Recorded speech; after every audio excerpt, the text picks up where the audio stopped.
My name is Evan Meyer, and you're listening to the Undomesticate Podcast, a show where we explore how to deprogram domestication, restore the health of our body, mind, and spirit, and return to our sovereign roots.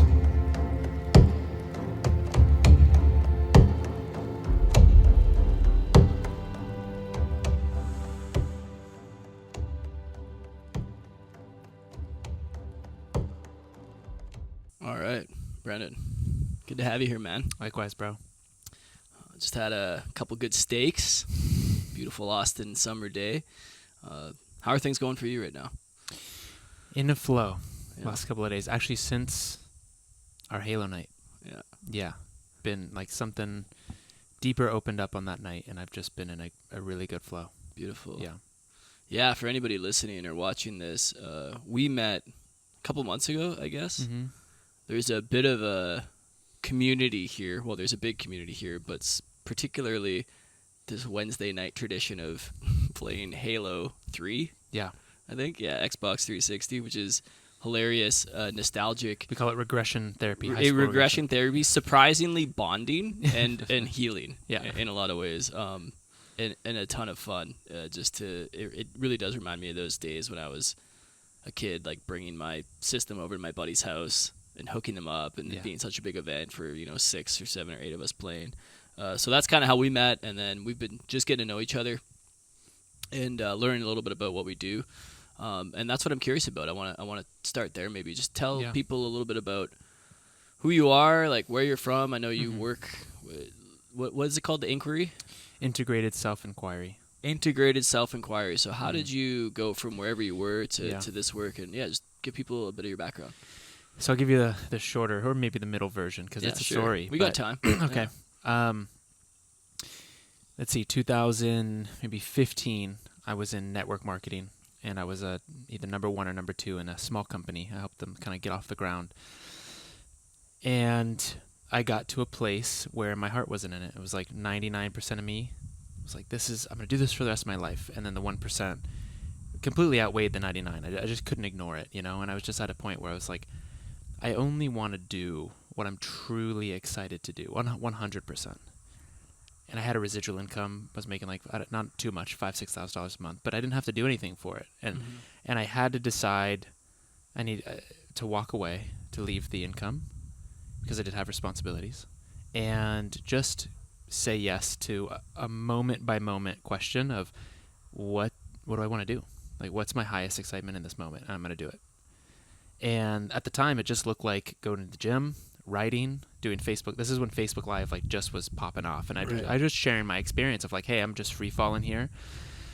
And within 3 months, I started a newsletter, and I put an email out. And this woman in Australia received it moments before she was going to kill herself. And she was in a car on the beach, and she had a handful of sleeping pills. And she was going to take the sleeping pills, go into the water, and sleep. And she's a renowned medium in Australia. And so her guides, she was always communicating with her guides, and they said, before you take those pills, just turn the radio on. And she turned the radio on. And a song played, and it said word for word, you should stay a little bit longer. And she put the pills down. And then in the next moment, she got my email. And my email was titled, I'm excited to die. And of course, I was referring to ego death. And she responded to it. As the first person to ever respond to my newsletter. I was thinking, did I make a spelling error or something, And she goes, I want you to coach me. And I didn't know what that was at the time. I just wasn't in this world. So me and my ignorance, which really was a gift at the time, like Buddha mind, I just came in like, well, I don't know what that means, but do you want to get on a call and I'll see if I can help? And we got on a call. Mind you, she's a 62, 63-year-old woman on the other side of the world who I've never met. And we get on, and she shares from her heart, I share from my heart, and there was just a healing that happened. And she just had this release and such a deep cry, and it brought me to the same place. And all of her, like when she would be in that place of I want to kill myself, she couldn't access her gifts, right? So she's like, I all of my gifts, they're gone. So she was a medium before that already. Yeah. Oh, yeah. Wow. And she's like, I really need Like I can go there and give people resolve over, over loved ones but I can't handle the physical stuff. I need help, And so after that session, all of her gifts started coming back in. And then she started being like, oh, your guides are talking to me. And she started training me on how to connect to my guides. And it became this really mutual thing. And she said, how much do you charge? And I just made something up. My bills, they're $800 a month. $800 a month, just pay my bills, So for 6 months, I'm in this learning relationship with this woman. And it led me, and mind you, I had a background of spirituality and personal development. Yeah, it sounds like you already had a proclivity towards these things, and you're putting yourself out. Like, what would you be writing about in a newsletter at that time? So in network marketing, it was like I was in a position of leadership. I would speak on stages, not like tens of thousands of people, 100 here, 200, 300 there. Mm-hmm. And I'd be teaching personal development principles. So that's just like culture, in the culture of network marketing, that's there. Mm-hmm. And before that, 19, I met my first mentor who sat me down at 24 Hour Fitness and was like, yo, you don't want to work here for a long time, do you? No. He's like, me neither. He's now the #1 sports psychologist in the world. And he would just feed me, works with Steph Curry and all the NBA players and all many different teams. And he would just feed me and train me. And before that, my older brother, he's 8 years older. I remember him giving me Deepak Chopra tapes when I was a freshman. So I just had all these seeds planted. Mm-hmm. So whatever I accumulated, my experience, I just would share. And I was always that figure in sports. It's I always won most inspirational or the heart award, you have the most heart on the team. Yeah. Am I the MVP though? Do I suck? Yeah. No. But so I just naturally, that's just a role I feel very myself in. Mm-hmm. So in the newsletters, I just write about my experience of I'm walking away from a guaranteed income. Yeah. And I'm just saying yes to life. My car is being repossessed at the time. I'm eating literally canned beans. They called me beans. I ate that many beans. So I went vegan at the time too. I made a whole life change. It's gassy as fuck. Literally. I'd be yo, you want to come out with us? And I'd be like, I actually need to stay behind. It'd be a lose-lose for all of us. So you met this woman. You had this 6-month kind of container with her. She's teaching you. You're getting a taste of what coaching's like, making a bit of money from it. Yep. And then because I did that in my network marketing business, it was just under the guise of we're doing this to grow your business, but it was all personal growth. Yeah. So I was like, I actually just like that part. I just want to do that exclusively. Mm-hmm. So I'm kind of having this real life practice, and it's going really well. She lost 40 pounds. She stopped dating for 10 years after a relationship, started dating again. So her whole life started turning around, and I'm starting to feel like this is me, this is my gift. And I just had this knowing I needed to cultivate it. I needed guidance. And within weeks of starting to kind of put it out there, what's next for me? Because I need to move. I was on the East Coast, and everyone around me was partying. And I just initially took space. It was I'm doing. Where were you? In Philly. Okay, Philadelphia, cool. Yeah. Westchester, and then Queens Village. But so I'm in this place of I need guidance. Within weeks, a friend messages me, read this article. For some reason, I thought of you. Top 30 philanthropist entrepreneurs under 30. And I'm going through, and a name stands out, Javon Langford. He's a men's coach. He's been coaching for, I don't know, even at that point, maybe 10 years, really deep in the work. Global workshops. And I'm reading about him, and just everything in my body's lighting up. And I'm like, I need to find him. I find him on Facebook. I send him a message. I'd love to get on the phone with you and just connect. We get on a call. Within 30 minutes, we're both in tears of just sharing our stories, and there's so much resonance. And I had $300 to my name. I said, I will fly to you, live on your couch. I'll work for you. He was working with youth in the ghetto of LA. Mm-hmm. These kids would tell us stories of seeing their dad get shot in their front yard. Yeah. A couple of the kids died that we mentored for years, not while we were there after. It was it's dark, and he was going and doing men's or boys empowerment programs called The Mentor. Powerful. And I said, I'll do that. I'll recruit. That's what I do. I'm a promoter. I can cast the vision. I could bring people to this. And he said, okay. And I spent my last $300, and I slept on his couch, and I was living the dream. I'm like, I felt absolutely successful, at that time. Of course. Because it was like, it was my true yes, Yeah. You were just totally aligned with what you were doing. 100%. How old were you at that time? I was, let me think here, it was in 2016. Okay. I'm 31. So 25? 25, something like that? Yeah, like 25. And I was just devoted, and he saw that. And within maybe our first year of working together, doing workshops, and like now I'm being introduced to men's groups, and I'm going through his retreats, and I'm like getting just like blasted open, like I thought I had a capacity for vulnerability until that. Then I was like, oh my God, I've been like hiding my whole life. And it was like this huge awakening experience, one thing after another, workshop, retreat. And then he invited me to travel with him through Europe. And he said, I'm going to do a series of workshops, and I want you to be like my lead co-facilitator. And I was all in, and I just got to be immersed, and I would coach and work people, kind of through what they were experiencing. And then he'd give me feedback. And like, we did that for hours, many hours. So like a true mentor relationship. Yeah, so powerful. Yeah. And I got to the point where I was like, I'm taking everything that resonates with me, and then I just had my own genuine inspiration to like where I felt, not that where it was incomplete, but where it would be me, my essence. Your own infused. Transmission of what you'd learned. Because I think in any mentorship phase, like you kind of have to duplicate and be a replica of your mentor to just have a type of confidence or conviction with what you're doing. Yeah. And then all of a sudden you start to find your own essence. So I got to that place, and I was like, okay, I need to be off the teat now. Yeah. And I'm going to go start doing my own thing. And then that led to, I think we've done like 15 different retreats and workshops in different parts of the world since then, since 2017. Oh, wow. Yeah. So you guys are still connected, or? Not Javon and I, my own team, or myself. Team. Yeah, once you stepped into your own work. Got it. Yeah, I have a really similar story. And I was saying this to Chris on one of the last podcast about mentorship, and like,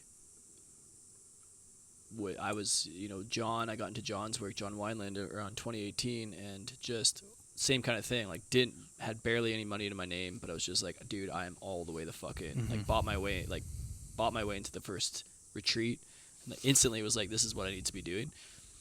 And just kind of said yes to everything. And it was like I was working for him, but I was also being mentored, and I was also, teaching and assisting, and like just being a yes to whatever, and kind of taking the step, and then like letting it's kind of like Indiana Jones, where the step appears once you put the foot out forward, where it's like, I don't know how I'm going to afford this. I don't know how I'm going to afford this travel, how I'm going to make all this work, but just committing to yes and committing to a craft and a person, and allowing whatever wants to come of that to come. And just this last year kind of came off the teat myself, right? Be like, okay, I think I've gotten everything that I need from this, and I'm pretty saturated. And now it's time to really, I was already teaching a bit of my own, but really step into my own offering and everything like that, right? And such a powerful education when someone's willing to take a risk on you and to do that. Just like immense gratitude for people that are, and I hope to be that person to someone else someday. And I just feel so much respect for you and the people that say yes to that path, because in my opinion,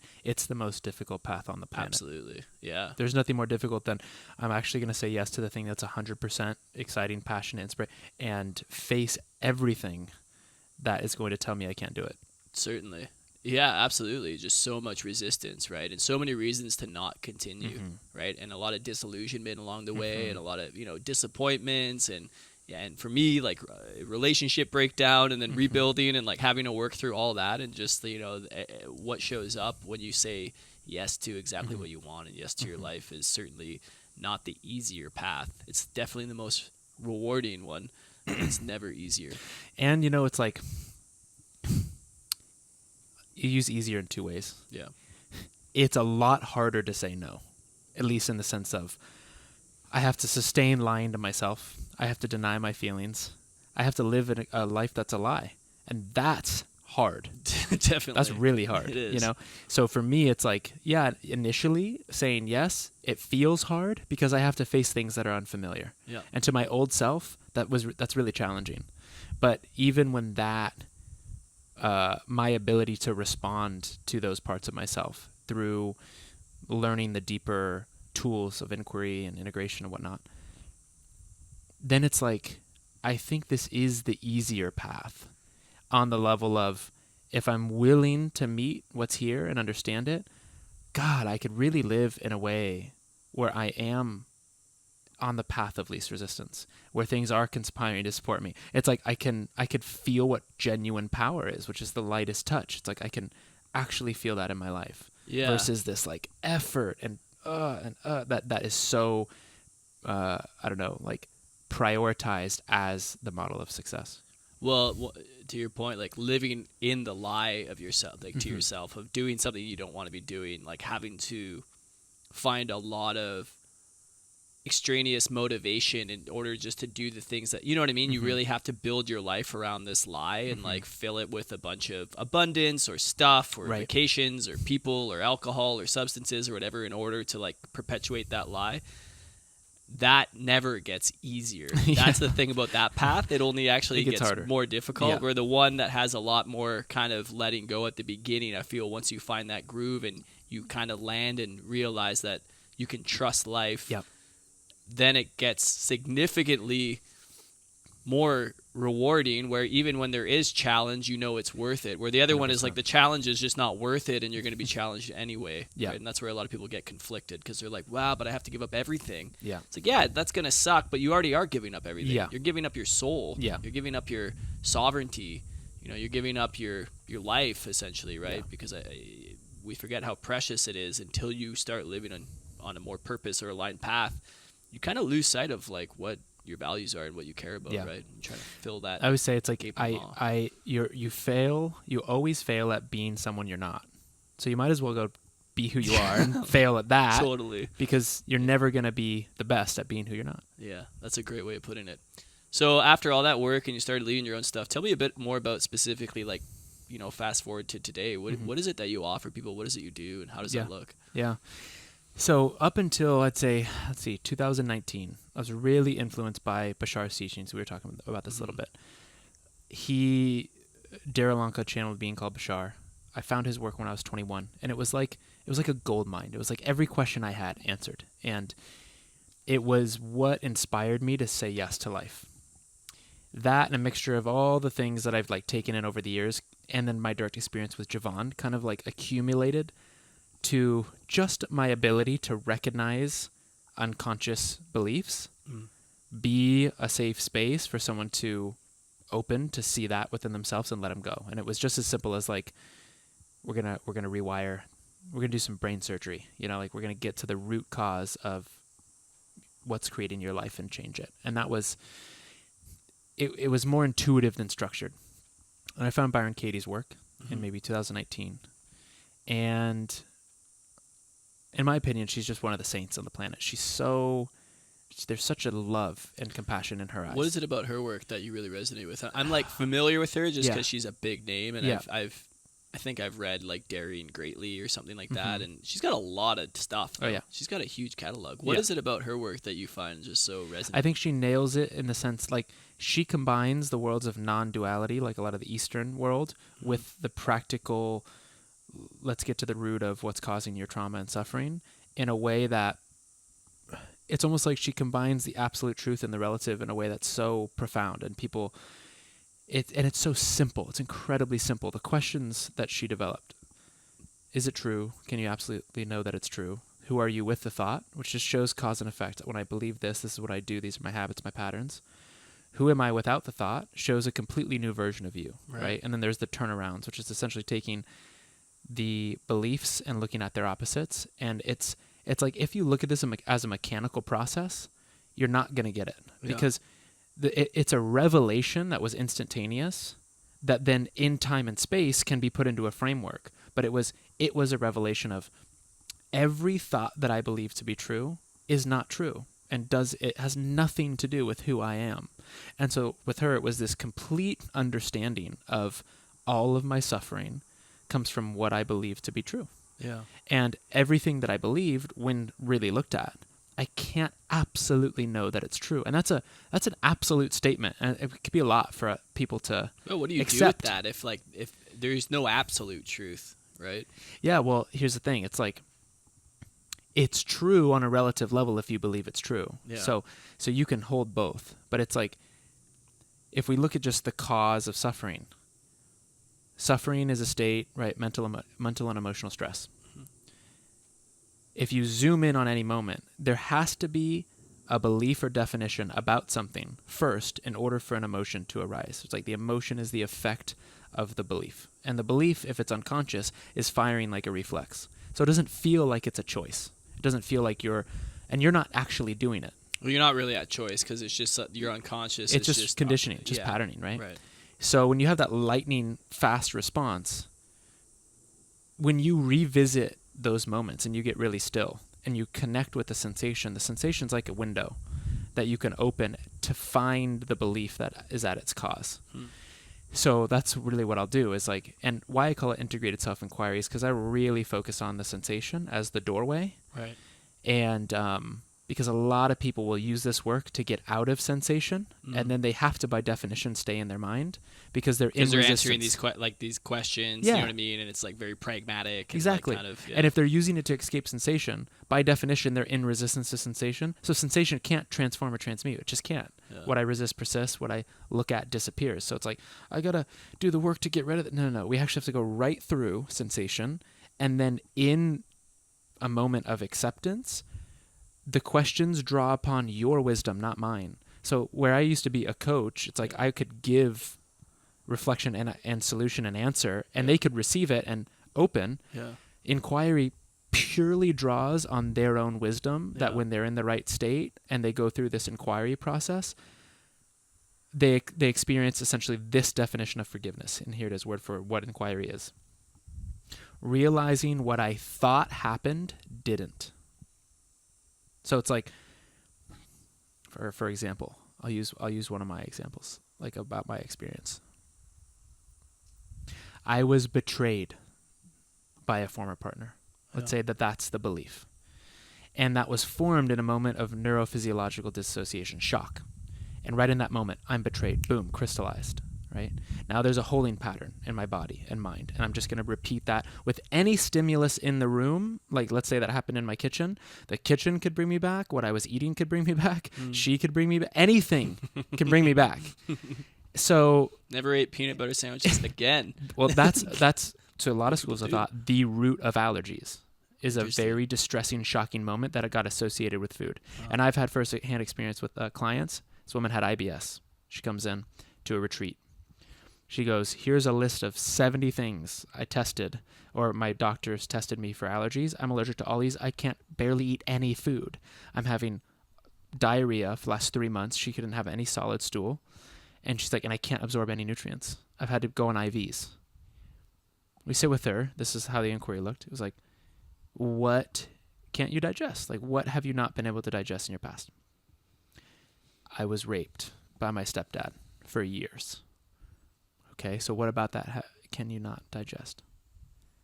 Part of me liked it, right? And it was like the shame. Yeah. With her body doing its job, her nerves having one choice, feel sensation.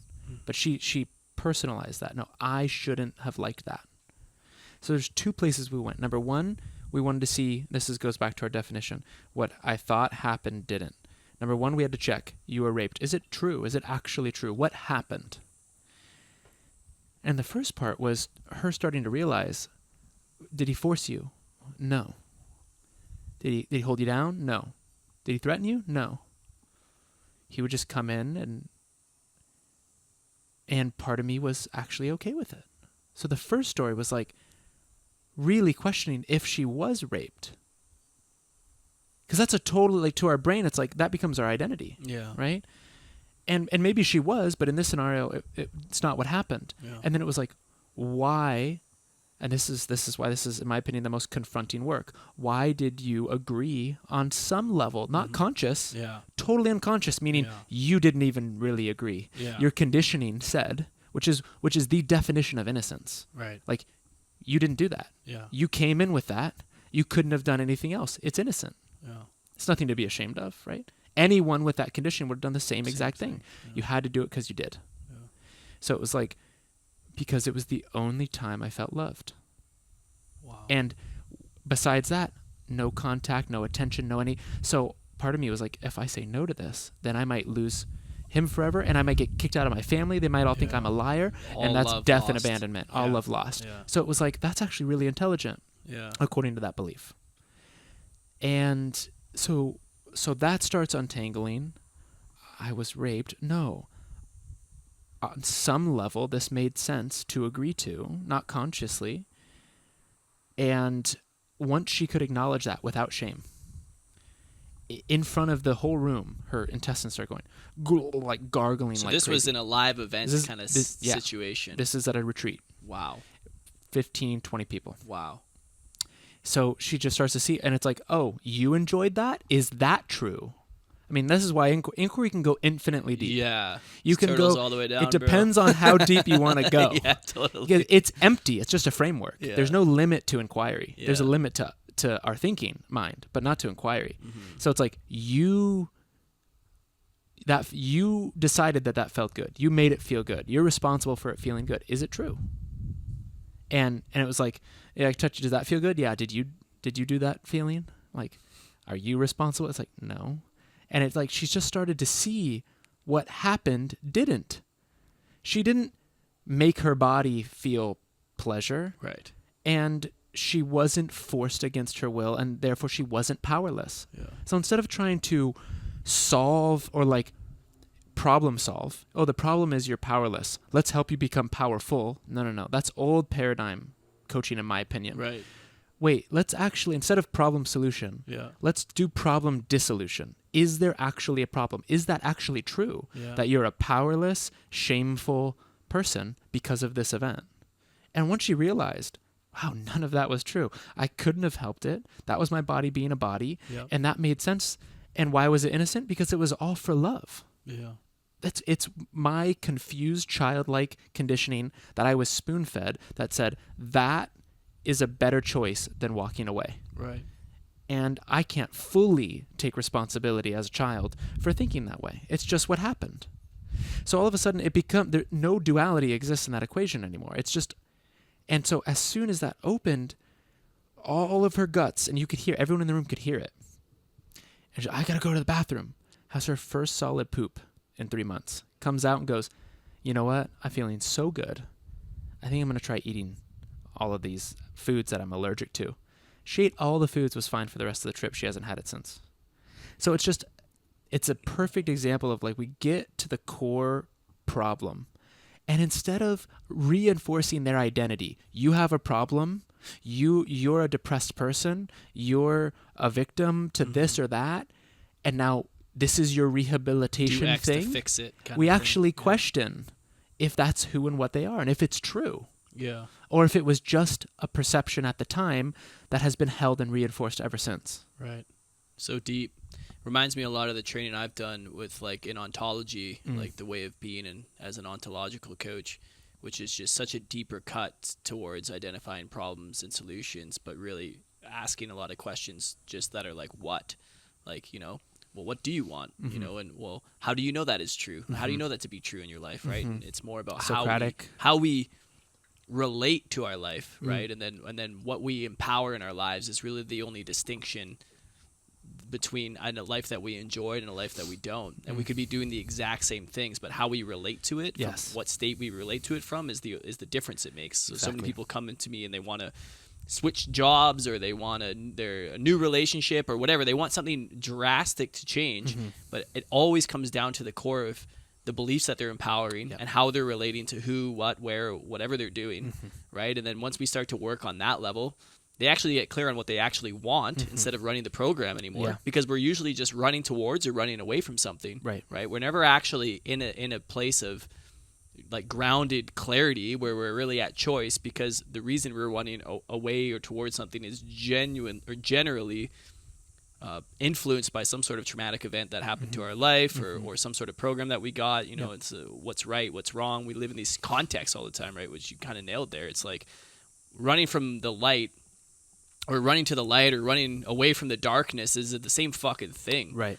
You know what I mean? Where it's if we actually take some space and create some spaciousness in our life to really make those inquiries about like, what are we empowering and what do we really want in our life? And then from there, we actually can choose a life that we're at choice instead of at the effect of life, and then choosing from there. Yeah. So really, really kind of similar work, but that's a really powerful story, man. Thanks, man. And I'm sure that there's been a handful of those that have Yeah, we had a happened. woman in a weekend clear a breast tumor, and we didn't know till after. She didn't want to tell us for some reason, but after she went to get a scan, she goes, "Guys, I didn't tell you, but the week before I got a scan, I had this breast tumor. Here's the doctor's reports." We had a couple of inquiry sessions, and then, she ate really good that week for maybe 3 days, actually, maybe 3 or 4 days. Had some body work and whatnot. Went back, got a scan, nothing. And it's like, I don't know what actually created that transformation, but I didn't see it disappear with my own eyes. But it's just like what I'm getting to more and more, what's kind of like leading edge for me is they say, the body is an extension of the mind, right? This is our subconscious mind. And it's like one of the first laws of hermetics, all is mind, so it's like, how much is transformation influenced strictly by what we most dominantly believe to be true versus the materialistic model of like, how do I transform? I need to add or remove things from me or from life. I need to change the content and do something versus changing perception and how that could radically cancer, gone. It's wild. Yeah. Yeah, you hear about these things, you know what I mean? Like, there's so much emerging thoughts and science about how I have a buddy, and he had like a number of comorbidities, like liver diseases, IBS, and all these associated things, and ended up having to actually get a liver transplant recently. Wow. But has really severe abandonment and like issues with his father, like wasn't around and disappeared, and he never knew him, and like he's been carrying that grief, I think, his whole entire life. And for me, I just see the parallels, like, you know what I mean? Like, I honor the actual physical disease and everything like that, but like what the genesis of this is, you know what I mean? And just, I see the parallels so clearly in people when they have these physical ailments, and it's, there's such an obvious psychosomatic connection, and it's really hard to, I don't even want to say challenge, because I used to, I think in the past, really challenge people on those kind of beliefs, or be like, oh, it's so odd, you know what I mean? And now it's like, that just doesn't really do anything for anybody. It's a little bit abrasive, but the rigidity in which people hold on to their stories about the way, like, whatever that lets them be, or whatever, because they get something out of it. Yeah. That's the thing that I'm always identifying with people, and I often ask them, like, what do you get out of this? Right? Because they get something, and I mean it genuinely. Totally. I'm not being an asshole. I'm like, list the things. What do you get out of being this way? Yeah. Like, what do you get out of relating to yourself as a victim of this trauma or that trauma? And they have to do some really deep, like, inquiry about, okay, well, I guess I get to, I get more attention because people feel sorry for me, or I get this, or I get that, and get that the other, and you know what I mean? And that's so valuable. So I talk about this a lot. Almost every course I'll do something literally on that. They wrote a book, this woman, I forget her name, it was called Existential Kink. Oh yeah, Right? I've heard about it, but I haven't read it. It's essentially an entire book devoted to that concept. It's like, whatever I'm experiencing that I say I don't want, I actually do for some reason, and that's why I'm carrying it around. Yeah. And this is with inquiry. This is like the one caveat to, because so many times people that haven't brought awareness to the actual belief, and you can't change a belief you're not aware of, right? So it's still unconscious, has to be brought to the conscious mind. Conscious mind is, 5%. We're 95% of us is just running conditioning. So people will have some trouble with any form of inquiry, self-reflection, where they find something, they see for themselves. And this is, in my experience, the mechanism of transformation is when a person has the moment where they clearly see what they thought was true is not true.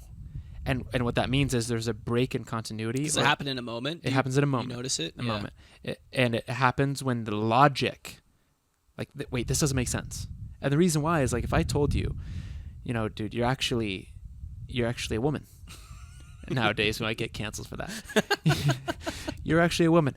Could you believe it with absolute conviction?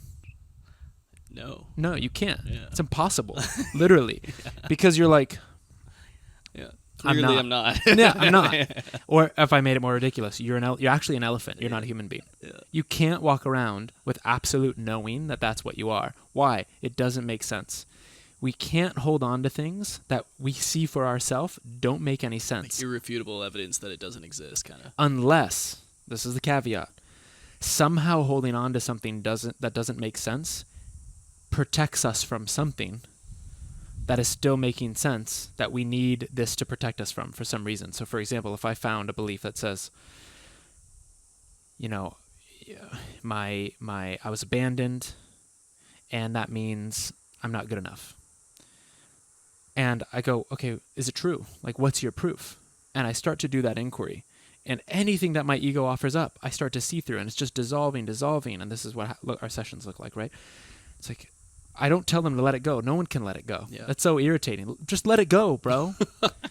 You're holding on to it. So just find the reasons that make sense to hold on. Yeah. And then it will let go of you, right? So it's like we find all those reasons. Now, if there's nothing and the behavior doesn't change, it's because they're getting something out of it that they believe is protecting them from what would happen if they really did let it go, like you were saying. So it's right. like whatever's on the other side of that feels more risky than holding on to the particular pattern and of behavior. That's the mechanism that determines motivation. So it's like, no, I'm motivated to hold on to this because I get attention, I get love. And if I really let this go, maybe all of my friends would leave me. I'd have a totally different friend circle. I'd quit my job. And then I'd really have to face fears that are even deeper. So actually, no, I need you. I'm not good enough to keep me safe. So once that is seen to not keep you safe, like once that's only seen to produce the feeling of a lack of safety, and you're actually questioning any benefit, you're actually seeing that it's perpetuating fear, you have to make that switch of like, oh, there actually is no benefit for me holding on to this. Mm-hmm. Every perceived benefit was just an illusion from my ego. When I really look at it, oh yeah, it's only causing me stress. When they associate, that association changes, it's like there's no reason that it makes sense to hold on to it anymore. Yeah, you really have to you have to create a case for it, almost like build the evidence. Mm-hmm. But one thing that you mentioned there that a lot of people have a hard time digesting is like we have a really good reason for everything that we do, even if it's the most destructive or the most self-sabotaging or whatever the case may be. That seems like, why do I fucking do this? This is terrible, right? Why do I have this addiction? Why? But like, no, we have a really fucking good reason for all of it. It meets some sort of need, and we have these extremely, complex reasonings. Like we come to these really complex solutions in order to not feel things, in order to not be with things, in order to perpetuate whatever gift or whatever, like you're saying, benefit that we get out of it. But just that fact alone, that like if someone were to get into inquiry and be like, well, there must be a really good reason I'm doing this, which is not a place that people usually start. That's what the negative belief wants you to not go there. Yeah. Like what? Because it'll use things like avoid, project, deny, like all of that whole cloud of confusion of like how we cope will keep you from going, wait a second, why do I want this? What am I actually getting out of this? It's so counterintuitive. Yeah, it is. It's really backwards. And then I think with that kind of line of questioning, just the question alone helps dissipate some of the shame, some of the self-judgment, all the kind of I'm a fucking bad person for being this way or doing this, or I can't, I can never keep my word to myself. All these kind of things that we do, when we start to recognize that maybe there's a really good biological and psychological reason that we're doing this, then we can have a little bit of compassion for ourselves, and it's more of a curiosity than like a self. That's key. Yeah. Curiosity is key. So many people will approach this work from desperation. I really need to change how I'm feeling. And you go in with expectation, and that's a form of resistance. Yeah. And you expect to find a solution to resistance while you're in resistance. It's impossible. That's why just the simple practice of immediacy, which is like, let me get in touch with what's immediately happening in my body, put all the subtitles and stories aside, and bring it as close to me as I can. Kind of like if I'm bringing my finger, this emotion, so close to me, ultimately I can't see it anymore. Once it's touching your forehead. Yeah. And that's what happens to the sensation. I bring it so close, I put the story aside that's perpetuating it, and I just face it, and I really ask myself the question, am I in danger right now? But the most important question, can this be here for the rest of my life? That's the question that tells you if you're in full acceptance or not. When you could genuinely say, can this be here, as if like, can I be with this? Can I be with this for the rest of my life? For the rest of my life? And be okay. Yeah. And it's like, if I could say that around a sensation, I'm in full acceptance. I'm in full validation of it almost instantly when I get there. And I know with my clients as well, it starts to move and change and transform and lighten or open or something of that nature. Yeah. It's so, like you said before, it's so, a lot of this stuff is so counterintuitive because it's our resistance to being with the thing that makes it so awful to be with. That the thing suffering. itself is not that bad. No. It's like all the world we build around to not be with the thing is so fucking painful. Yeah. But when we let ourselves be with the thing, whatever the emotion is or the sensation or even the person, like people, right? Other people. There's some people we have such resistance to being around. I've had that experience in my past. And until I just like remove the resistance, I can just see the person for who they are because all I'm seeing is my resistance. Yep. Right. And then I'm free. Yeah. Right. Because they're totally free in that situation. Right. I'm the one that's suffering. And I think it's the same with all these sensations. It's like my deep desire to be free from an uneducated place is by pushing all the way, I can stay free when the absolute is like, can I actually let everything kind of wash over me, or can I let everything in and feel it fully and decide, can I really be with all of this? And if I can't, I think there's more questions to ask, right? 100%. Yeah. And then it just works in a circle. Right. I can't be with this. Is it true? Like, it's hard fucking work, man. I know. You know I know. what I mean? Like, yeah, it is. I'm like getting the download from you right now. Just all about this, just the way you've articulated a lot of this. I'm thinking about things, relationship. I think it's really important. That's an important question to ask. Like, can I be with this person? If they were to never change and be the same, could I be with them for the rest of Because what you're really my saying life? is, can I be with the version of me that I am right now with them? In relation to them. Yeah. Yeah. And that's the beauty of the turnarounds in the work is like, can I be with them for the rest of my life? Can I be with me like this for the rest of my life? If the answer is yes, it doesn't have to be my highest excitement. But then I could genuinely determine if this is in most resonance or not because I'm in acceptance. And it's like no situation is confusing in of itself. There's not built-in confusion in a environment. Like it's in that tree over there. That's where it's all coming from.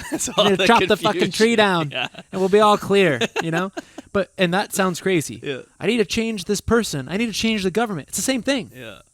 So it's like there's only confused minds. I'm clear. I see it clear. I have one job, to get clear in my business, not their business, not the world's business, and then I know what my clear response is, and that's it.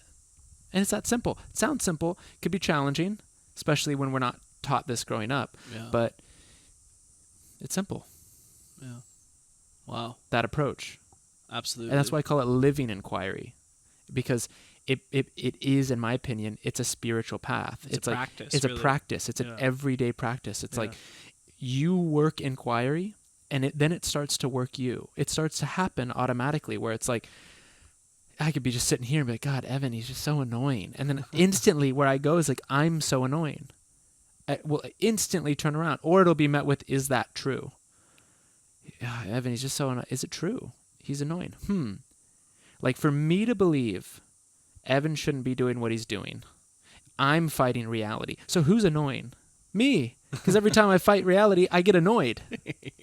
So that can start happening at like lightning speed. And what it looks like on the outside is this. I'm back. Right. That's the spiritual practice. It's not, I need to meditate all the time. Like that to me is a practice in meditation, but it's a living, integrated. It's a living meditation almost, What are you exploring right now? Like what's coming up for you in life around this kind of inquiry, and what are you rubbing up against? In my own personal inquiry? Yeah, just if you're willing to share it, like being deep in that work, because I imagine you've patterned yourself to go to that place to check yourself, yet obviously you're still a human being and there's still challenges and things that you have to work through. So I'm curious, like what's been up for you? I got to a place where I still couldn't see what I couldn't see. Yeah. And that's the thing about this work is like, if we were meant to do it alone, there'd only be one person on the planet. We're not, because we're not alone. So I get to places where it's like, man, I've been doing inquiry. Because when I found inquiry, I had the first 2 years, mostly year one, it was my morning routine every morning for at least an hour. I'd sit and I'd journal and I would inquire on anything that was causing me stress. I wouldn't stand up until I felt completely free of it. And I just knew that it was my path, you know. And I got to a place recently, I had a breakup in January that was, decimating. It humbled me. I'm this inquiry person, you know. Obviously, is it true? I had to look at seriously so much of my identity that I was still holding on to. It was an invitation to completely take all of that to inquiry and like completely let it go. And there's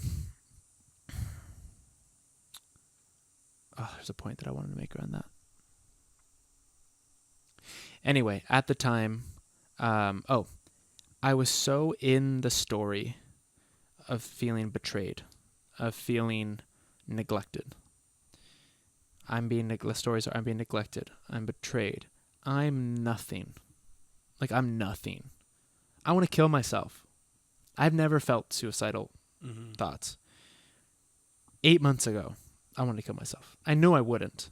There were suicides in my family. My uncle killed himself. It's so interesting. I met my uncle once, and I have such a strong connection to him.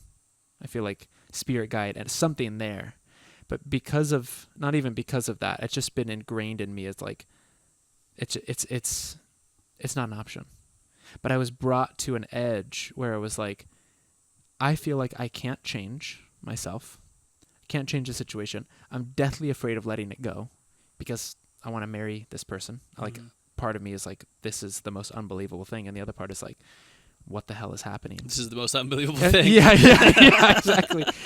And that paradox of like the super high and super low, and where I was hiding from myself, hiding the feeling of I still feel dependent on validation, acknowledgement, love from women. I need that still. Or I'm no one, or I'm nothing, or like my work in the world is not meaningful. I mean, there was so much attached to it. Is that true? Yeah. And I'm sitting with it. Is it true? I filled out journals. I couldn't get past it. Yeah. There was something I wasn't seeing. I get on with Byron Katie herself. Wow. How did that come about? She does a free, like donation-based webinar. Oh, cool. 2 or 3 times a week. Yeah. But you have to get there really early, raise your hand first, and then you're not even guaranteed to be picked. But I was picked, and I knew it. I'm like, it's kind of one of those things. Like, you're gonna pick me. Byron's picking me. Yeah. I'm just affirming, you know. And she did, and she helped me see some things I just couldn't see, and I just completely broke down. Levels of vulnerability that just like admitting just deeper truths to myself of like, let me think in that session of like, she betrayed me, I betrayed her. Yeah. I found everywhere in the relationship where I betrayed her. Everywhere that I betrayed myself.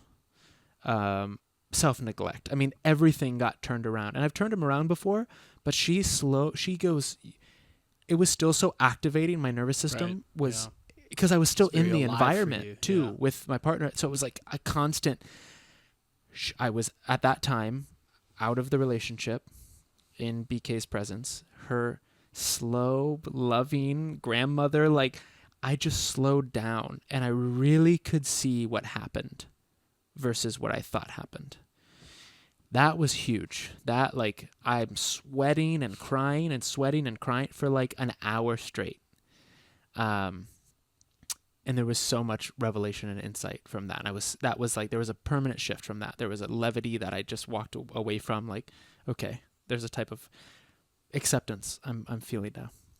And then it was just a progression of deepening with my own practice of inquiry and still working with coaches that can reflect me what I can't see. I think that's one of the most valuable parts of the coaching world is like, because even once I see it, I know what to do with it once I see it. And if I really can't see it, or it's being justified, or something's happening where it's like, I'm just not clear, I'll lean into that. My friends, coaches, even my clients, actually, they'll reflect a lot. What they're going through is typically what I'm going through. Exactly. They're up for the same breakthrough. I often say that's what I learned kind of on this path. Your client's usually up for the same breakthrough that you are in your life. So you get on a call and you're like, oh my God, like, should I even be here right now? Because like, what do I have to offer you? All of a sudden you're just like, who's coaching who? Yeah. No, but Yeah, that's a good point too. You know, anyone that's doing transformational work for others needs somebody, in my opinion, absolutely, that's always checking their blind spots along the way. Totally. That's what keeps you from becoming kind of like a guru,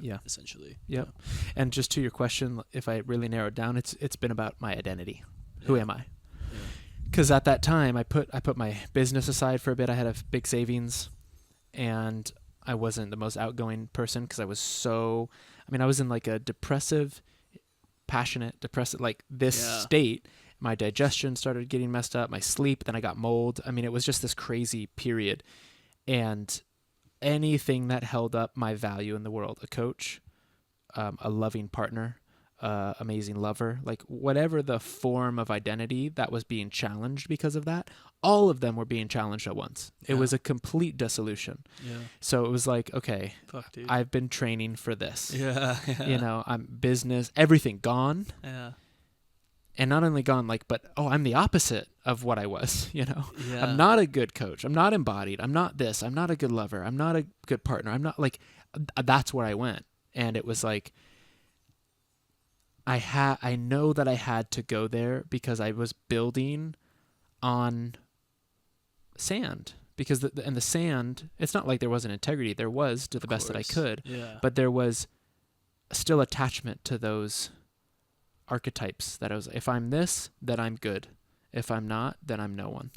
Yeah, and I think it sounds like, you know, first of all, I'll just say that I feel like I'm going through that exact process in the last like year. Like everything that I thought I had together and I thought I was and I thought that I stood on, I don't, you know, and like I've gone to the lowest of lows and just really been tested. Like, oh, you really think you're practiced? You really think you really think you're like a good partner? You really think, you know, you're a good facilitator? All these kind of things, and everything's been totally just dragged through the sand, really.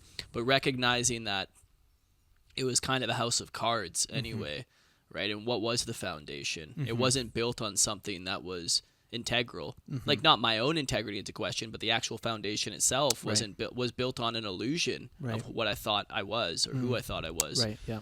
And we kind of have to get, or at least I, in my experience, had to get decimated by life. Yeah.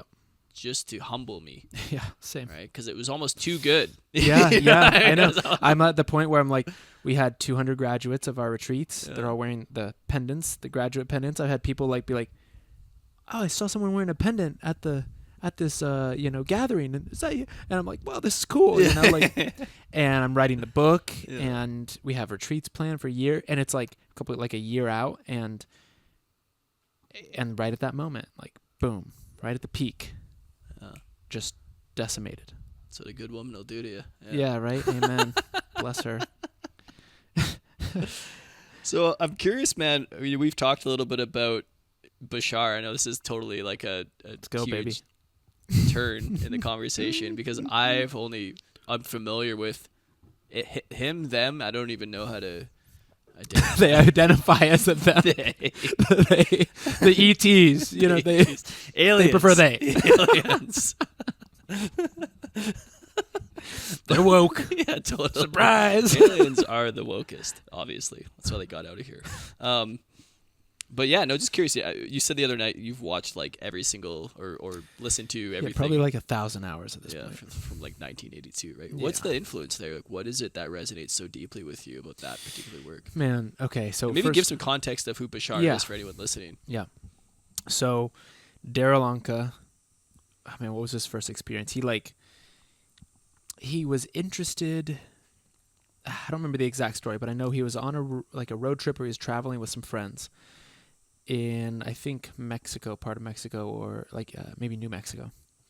And a craft came down, UFO, flying saucer, in front of their car, and just kind of like stayed there and kind of drove with them, and then started turning, and they just started following this craft for like 10 minutes. And then it like kind of zoomed up ahead, stayed, they're getting closer, and boom, like gone. And they were rocked from that. What the heck was that? So Daryl starts looking, UFOs, da-da-da. The only thing he could find locally was like some sort of channeling class that has to do with UFOs. So maybe I'll find answers there. He goes. They're doing this meditation. He gets into this incredibly deep state that he's never been in. And he starts hearing like someone talking to him from within him. It's like, and he started remembering an agreement he made before this life. Hey, I'm Bashar. Bashar means the messenger. And we made an agreement. Do you still want to channel? And he could see the being in his mind's eye. And this is all happening silently. Meanwhile, someone across the room is getting this message to start drawing what Daryl is seeing. It's all silent in the room. So this woman's just sketching.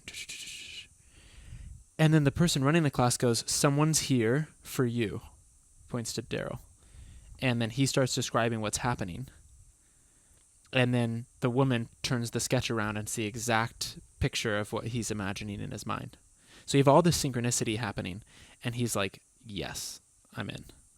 And starts channeling for 3 or 4 people here, a little group, in the house. And then it just starts becoming this thing. And the information that's come through is, on so many levels. Number one, physics.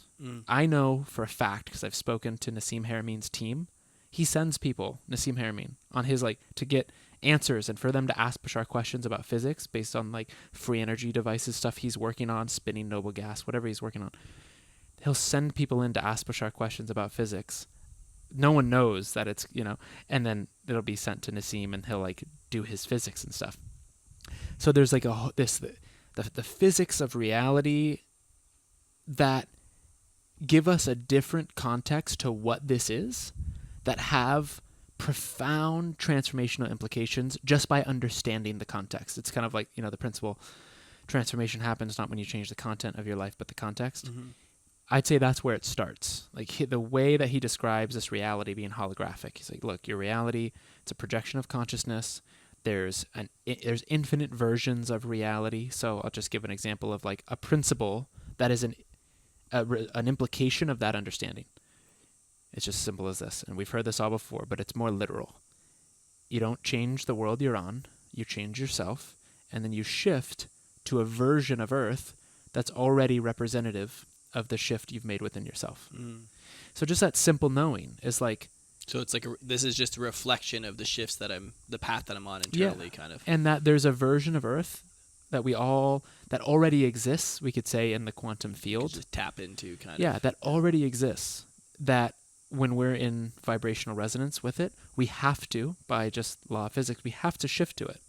So it all of his teachings comes back to radical responsibility. He teaches really in depth how beliefs create our reality. For example, it's in the dream realm, what we call a dream, he calls that's actually you're waking up in the dream realm. If that's more of yourself. And there's rules, collective rules kind of in the dream realm. There's things you can do, you can't do, but the rules are much more fluid than in this version of the dream.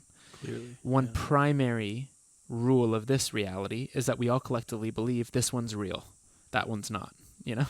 And he talks about it's like a chess game. We all meet up as souls and we decide the physics, gravity, the rules, and he calls that the collective automatic mind. And the thing is, Carl Jung talked about all the same stuff. He just had different names of it. Yeah. The archetypal mind, all of that, the collective unconscious. So Bashar breaks that down in such a precise way that it's okay, we all met together as souls, and it's we're playing chess. These are the rules. You can't fly. You can't do this. You can't do that. Now, what he talks about is these last few hundred years, we entered a new age of transformation. We're at the end of a 12,000-year cycle since Atlantis. And these are, the Kali Yugas and this whole galactic cycle that we're in with us and Sirius. And he talks about in this age of transformation, not only do you have an incredibly high momentum and degree of availability for personal transformation, but you can also transform that collective level. So you can transform things like what we used to think was impossible and what we all agreed to be virtually impossible is now more possible and probable. And so that might mean, things like free energy or things like anti-gravity or things that before it was no, we actually need all of these in place to learn what we need to learn, because that's the point of the game. We've all chosen a theme, and he kind of explains destiny versus free will in this way. It's the theme is going down a hallway. you're going to go down that hallway. You're going to be pulled to something. It's not like I have a choice over what I'm passionate about. I discover that. I'm like, oh, I feel this way towards that. I don't know why. I'm just excited about it. Mm-hmm. But how I express it, my art, my unique form of that is like, okay, I'm going to go down this hallway. There's something I'm pulled towards. I could resist it and walk down the hallway all sad. I could really enjoy it and ride my bike. I could do wheelies. Like, that's my free will. But that theme I will explore. But you're going down no matter what. You're going down no matter whether you're what. dragging your feet or you're running towards Exactly. it. That's your destiny. Yep, it's your destiny. And so it's also like he uses the mirror analogy. I love this. Imagine, so if reality's a hologram, the way he defines that is, every part contains the whole. It's a reflection of your most strongly held beliefs. And he names the laws that govern this reality. But he essentially distills it down, like one of the main teachings from the holographic understanding is, if you look into a mirror and you're frowning, you don't sit there and go, okay, reflection, I'm going to wait until you smile, and then I'll smile. The mirror will outweigh you infinitely, right? Yeah. So it's like, you have to smile first, and then this can change. Yeah. And then he lays out something called the instruction manual, which is basically the instruction for life. And this is simply what it is. And it's so funny because it's so simple, but because of that, you can break down every part and study each part for your entire life because its implications, its depth, the questions and nuance, like you can just go so deep. And that's what I did since 21 because I was like, this feels so true and it's so general. I see how it could be misunderstood. So this is the formula. Follow your highest excitement every moment that you can. Take it as far as you possibly can, whatever that is. If something, have no expectations of a certain result, no insistence that a certain thing needs to happen. And if and when anything negative pops up, don't run away from it. Go towards it, integrate it, and then use it to learn and use it in a positive way. And you'll take all of that energy from the negativity, that siphons energy, and you'll reroute it back into your passion. And you'll continue to act on your excitement, have no insistence of the outcome. More of your shadow will emerge. Right. Integrate it, and the more that you keep that cycle, you start streamlining your energy. Right. And then what happens? You activate what he calls, there's 11 principles that are activated when you do that. Principle of synchronicity. Everything starts self-organizing in my favor versus if I'm in a state of resistance, everything's organizing to keep me in resistance. Bad luck, right? So it's like now synchronicity works for me instead of against me because it has no preference or mind of its own. It's just reflecting, right? So it's the path of synchronistically attracting to myself everything I need. It's the path of least resistance. It's the path of integration that's going to bring up my shadow so I can become more of a whole person. It's the path of abundance. And there's other that I'm forgetting right now. But essentially it's like he breaks down how the physics of our reality, when you follow that formula, how that is a complete guide. Like there's nothing outside of that. By following that, every question that you really need an answer to will be answered. Every relationship you need will be found.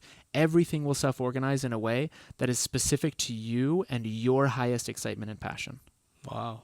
Does he speak to, like, given that, what I'm hearing is we're kind of all in agreement to play this game, how are we in agreement with things like the more devastating parts of humanity, like war and famine and all the kind of like quote unquote evil or darkness that exists? Why are we agreeing to that? Or does he have an explanation for that? So he says, as a soul, it's exciting because as an eternal soul that can never die, to be able to forget that to such a degree is an extremely unique learning experience that could fast forward your evolutionary process as a soul by thousands and thousands of years. So he's like, this earth is for the courageous. You think you're all kindergartners, right? Earth is like, you are master at the soul level. You're absolute masters. It takes a master level soul to kind of have the guts to incarnate on Earth. Yeah. So it's the opposite way, around. It's like he says, you think you're it's like you're masters of limitation. You're masterful at limiting yourself, but you're actually masters of limitation. Yeah. Like you're here to master the principle of limitation, which is to create a type of expansion at the level of the soul that is like hyper accelerated. So is it because you are like kind of have this infinite level of ability, you purposely go into a limited place to evolve even further? Yep. Kind of? Yep. Interesting. To Wow. evolve even further, and for whatever reason, it's also a case-by-case thing. The soul decides that that's the most relevant thing for the overall growth of the soul. It's just going to choose the earth incarnation. But from the level of the soul, all incarnations are happening simultaneously. It's like, imagine it's like soul incarnations all here at once. Right. We have to filter, consciousness through time and space, and we create things like progression. So they might have, 200 incarnations in Earth and one here and one wherever, and it's a constantly shifting dynamic structure that our physical mind can't necessarily comprehend. Right. But it's like it's the way of the soul learning. But it of course it has to forget that in order to have the contrast to learn the lessons. And then he essentially talks about that being the journey from a soul to a spirit. Like the soul is like clay that hasn't been molded. And then you incarnate, you have all these experiences, you develop personality, and then once you transition, you have a certain essence, and that's like the soul, and the soul might retain like the personality and some of the gifts, and it like really imprints on that spirit, and you're doing that, over and over and expanding and expanding. And What a trip. yeah. What do you think, what's like the biggest kind of, having gone so deep in that, like how is it influencing your everyday life, or how has it really shifted the way that you walk through or perceive the world? So yeah, I'll give an example. It's like with COVID. It was like I knew, because this has been so ingrained in my belief system, I knew that on some level we all agreed to have this experience. And that the number one thing that I can do to contribute to a solution is to face everywhere that I'm in resistance or triggered or afraid. Because I knew there was a version of Earth that contained the transformation that I'm seeking, right? So it was like my first reaction to anything is, where is this in me? What kind of resolution do I need? What is this reflecting to me that I haven't seen before? And now how can I respond to this from that place, which is the proof that I've changed. Not that the reality has changed, but I've made a new response to the same reality. And I measure that as my form of success or change. So it's like it's like I've cultivated, like I don't really care about what happens. And that's not always true, because sometimes something happens and it evokes an unconscious care or worry. And I'm like, oh, I really do care. I gotta be really honest with that now and figure that out. Yeah. But it's at least this baseline of like, my safety, my power has nothing to do with the outside world. It's not contingent on what's happening around No, my you. freedom, my ability to act on my excitement. It's like you can put me in a fucking camp, like what are they called? Like concentration camp. Yeah. And if I have the ability, which I always will, to act on my highest excitement moment by moment, no matter what it is, with my options available, I will be led by the path of least resistance. Crazy synchronicity will happen, and it will support me in continuing on that path, because it's just physics. This is literally energy. Yeah. I have to be in resonance with it to have this experience. Yeah. So if I change my response to that circumstance, the circumstance has to change. It's just physics. Yeah. So there's a freedom in knowing that. Yeah. But it all comes back to me. So it's incredibly empowering, but it can also be confronting. Yeah, it really puts the responsibility for your life on you, which a lot of people have a really big challenge with. Yeah, and it kind of loops back to what we were saying. Think of Viktor Frankl. Yeah, A Man's Search for Meaning. He's at a concentration camp. He's decided, what they can't take away? My ability to choose my thinking. Basically to respond, which is what I'm talking about.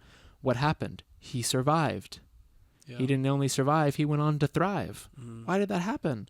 Not because he's lucky, not because the guards just one day were like, well, let's just let Frankl off the hook. Yeah. It's because of his state of being and who he was being in that scenario. He wasn't compatible to the version of reality where he would have died. is so powerful, but even that statement I could see landing as so confronting for so many people, Yeah. right? But you think about, he's not the only character like that. You think about people that have been unjustly imprisoned, right? And Mandela and like all these, you know, Gandhi or something like that. These people that have been able to hold their sovereignty regardless of what's being the oppression that they're facing and what they're able to create out of that reality, and the reality that they literally shift the world, not consciously, but the world kind of shifts for them. Yep. You know what I mean? Rather than them having to acquiesce to the way that the world is. And then you have to ask, then was it a negative event?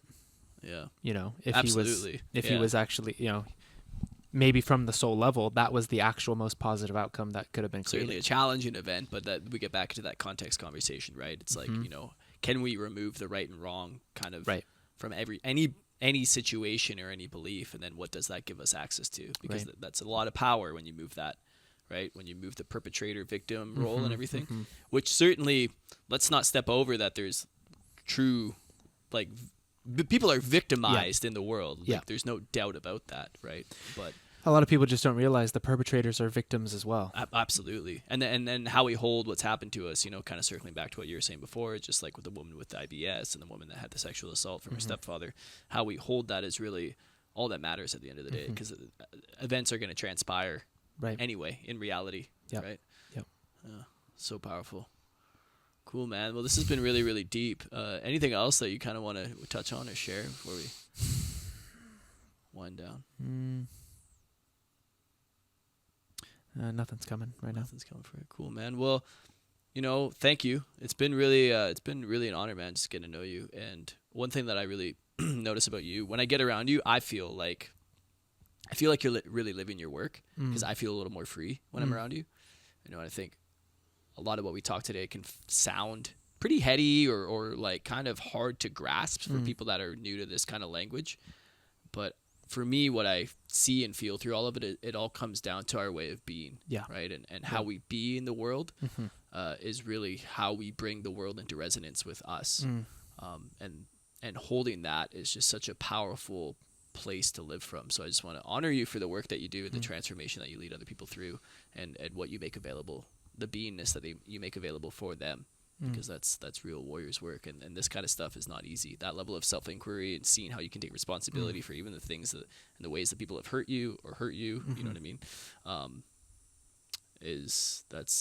it takes a lot of balls and a lot of guts to do that kind of stuff. So thanks, brother. Yeah, man. I really appreciate that. So where can people connect with you or find you, you know, if they want to find out more about most of my stuff's on Instagram, just brandon.bozarth, and then my site, brandonbozarth.com.